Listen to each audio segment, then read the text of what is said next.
First off, I would like to thank everyone for coming today to celebrate the wonderful life of Lana Fort. For those that don't know me, I am Carrie Morgan, and Lana is my wonderful mother. I'm sure Lana would be so pleased and honored seeing all of you here today. Maybe even wondering why some of you aren't at the garage sales, which is where she would be now. Lana was a mother, daughter, sister, grandma, and friend to so many people. My mom knew no stranger, always said hello, good morning, or had a small chat with anyone she encountered. This made her quick trips to the store feel like an eternity when we were anxiously waiting for the ice cream that she originally went for. Lana had a heart of gold and would help anyone that she could and any animal that came to her doorstep. Growing up, she was known as the cat lady in our neighborhood. She would spend her last couple dollars to buy a bag of cat food to feed all the strays in her garage. She couldn't stand the thought of them going hungry, especially in the winter. My mom introduced me to her love of garage sales when I was about 5 years old. I was hooked after that and haven't stopped going to them to this day.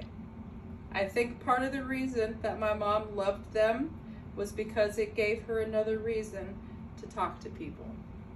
By the end of each garage sale, she could tell me their name, where they worked, and what they did for fun. She would buy something in every garage sale, whether she needed it or not. If there wasn't anything that she needed or wanted, she would find something small. Maybe it only cost a quarter, but she had to buy something at every sale. She always said they needed the money more than she did. My mom was an amazing mom, not only to myself, but to all my friends growing up. She cared just as much about my friends as she did me. It was like she had a bunch of adopted daughters. My friends and I treated her like one of the girls. They would tell my mom things they couldn't tell their own mom. She would give the greatest advice and try to help out as much as she could.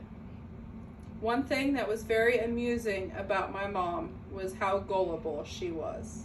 She would believe some of the craziest stories that we could think of. The last voicemail that I received from her was after I tried calling her and she didn't answer.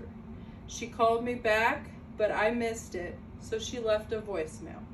When I listened to it, she had said she was sorry she missed my call, but she was at the gas station putting gas in her car, and someone told her if you answer your phone while you're doing that, you might blow up. I read a quote once that said, "If I can turn into my mother, I'll consider my life a success." She was the definition of a great mom, always putting her family first, teaching us to be kind and generous. She wanted us to make the most of each day and be happy with what we have. I have heard several times the quote that says, "Life doesn't come with a manual, it comes with a mother." I wholeheartedly believe this because I called her for everything that was going on in my life, even when I didn't want anything except to hear her voice and say, "I love you."